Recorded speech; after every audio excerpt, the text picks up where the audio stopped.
Firstly, two things. My hair will not behave today, which is why it's flicking out towards the back. And secondly, I'm not very well.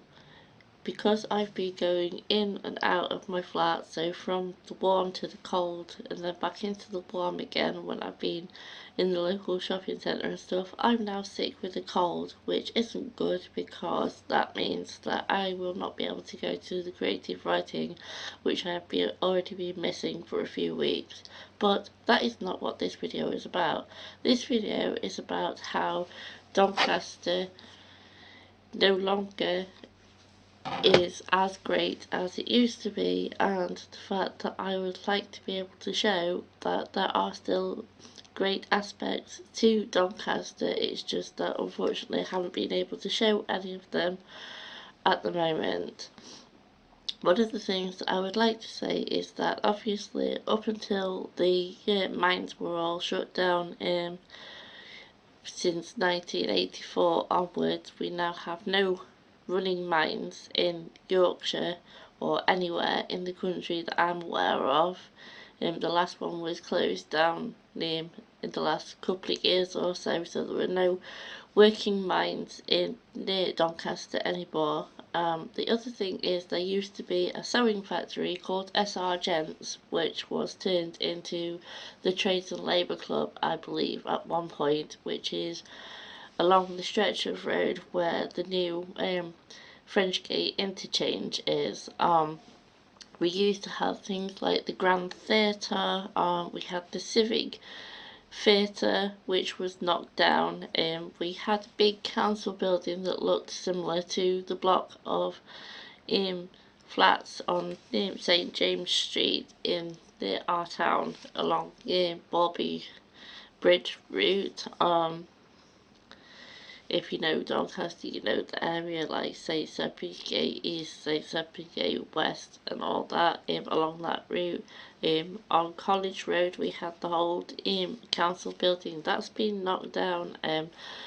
The Civic Theatre, which was on a piece of land that has recently been used by a man who helped organise Tent City, used to be on that bit of land and was knocked down, and has been replaced by Cast Theatre and the Civic Quarter Council building, which are big glass buildings which you can't miss as you come along towards the Old South bus station, where the Doncaster Central Library and the Children's Library are situated. It's now known as Sir Nigel Gresley Square, and that is where the Civic Quarter car park, which is the Old South bus station, and the library etc. There used to also be St James's swimming bath, which unfortunately because of asbestos in the ceiling etc. and the fact that it started crumbling inside is closed down and disused.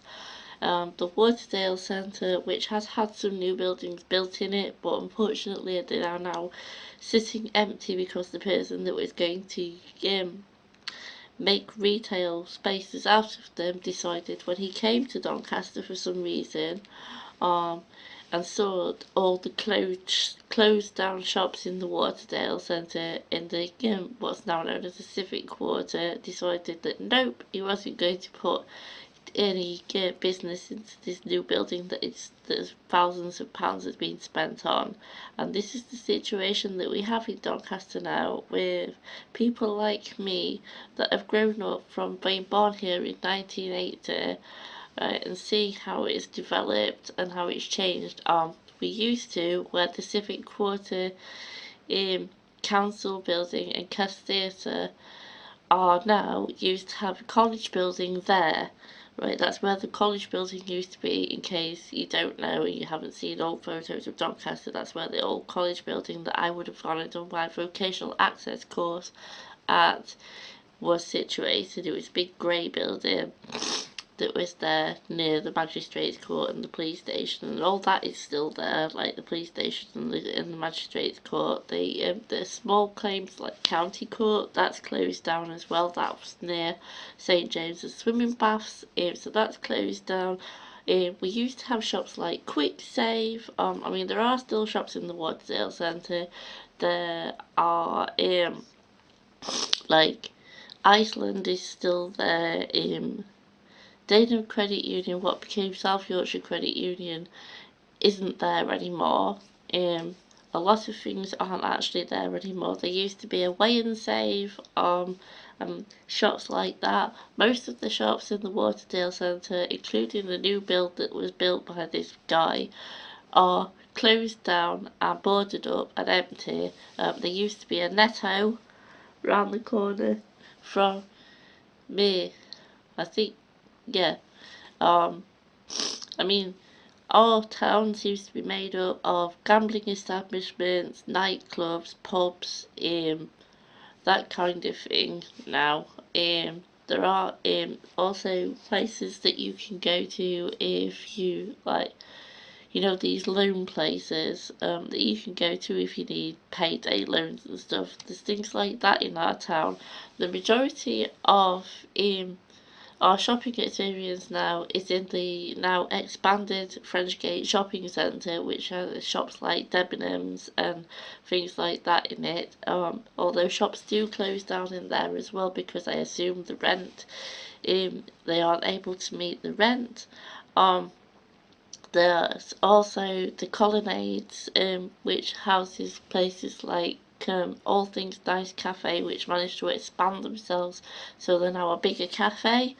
As you go down, like where some of the banks are, like the Halifax Bank, there's a cafe that I've been into called the Tuck In, which was in the local paper because of how its wording looked on the back of the building. It looked like it said a swear word, but it doesn't. It's the Tuck In Cafe. It's ran by the guy who also used to run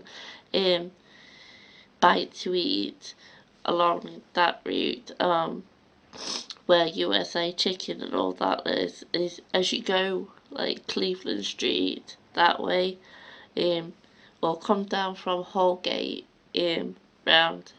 We have a different, it used to be Princegate House where the job centre was ran, but it's now Crossgate House, which was a new build that was built at the end of the Waterdale Centre. It's Crossgate House, it's job centre, plus it's where I have to go to have my appointments. There was a new college built which is called the Hub, which is down as if you're going towards, you go under like where the Frenchgate interchange is, as if you're going towards like Bentley and that way. So, this is how our town is now. We've lost industry with mining, we lost industry with the sewing factory disappearing. We are largely now just pubs, nightclubs, gambling places, and like payday loan places and stuff like that now. I appeal to Doncaster Council that there are those of us that would like to show that we are proud of our town again, but we cannot show that we're proud of our town again because it is just pubs, nightclubs, payday loan places, second-hand shops. We don't mind the charity shops. Obviously, charity shops are always good. British Heart Foundation that does furniture, and the other British Heart Foundation that sells clothes and other things, like ornaments and things like that. Nobody buys that stuff, or like pound shops and things like that. We don't mind things like that because things like that are good. Big department stores that have actually moved into the town aren't a bad thing. Are like places that cater for children, like there's Build-A-Bear and there's like Lego shops and things like that. So you don't have to go all the way out to Meadowhall. But we want to be able to show that we're proud of our town and that the developments that are coming along outside the train station and having a integrated one place for all the buses to go like they have in Rotherham and Sheffield We want to show that we can be proud of this. And unfortunately, because of the amount of closed shops and because of how services are being closed down, I mean, all the issues that there were around children's services, children's social services over the years, and near, like, knocking down buildings. The girls' school that was at the corner of Checker Road, that's been mostly knocked down. There's a section of it that couldn't, because I think it's a great listed building, so that bit has been kept up, and I think is going to be integrated into part of the civic quarter. But I think that, as instead of all these big glass buildings, which yes do look modern but also look very ugly next to the other buildings, if you're going to integrate buildings into each other, please try to make them still look more traditional like they did do. Okay, maybe you can't get Victorian era brick and stone and stuff like that. And also with housing as well, the situation with housing is that you're building all these help to buy houses. We need a lot more social housing. We need a lot more one-bedroom council houses, because the under occupancy charge means that if a single person is moving into a 2, 3 plus bedroom property, they have to pay money that they can't afford to pay because of how the benefit system is changed. We want, as younger people, I might be in my late 30s, but we want as younger people to be able to once again say that we're proud of the services and the buildings and stuff in this town, and we can't. So I appeal to Doncaster Council, if you actually care about what the constituents of the different areas of this town think, then please, actually, when you consult us, listen to what we say and put into action what we say, rather than just making what you want. And then we'll be able to make videos saying we're proud of this town again, which nobody's been able to say for a very long time. Like, the working class can't say that we're proud of the town because there's too many help to buy houses that aren't social housing, and empty shops, and places that could be turned into homes for people that don't have anywhere to go, like the genuinely homeless people who have nowhere to go. If you did something with these buildings that helped those people, and like had refuges again for like people, not just women, but people that are fleeing domestic abuse and domestic violence, this is the kind of thing that will help make the younger generation, who are the voting generation, both those who already vote and those like my eldest son who will be coming up to vote correctly, because they will vote for people that listened and did what the constituents of this country, of this town, said. Thank you for listening. I hope that you did. Bye for now.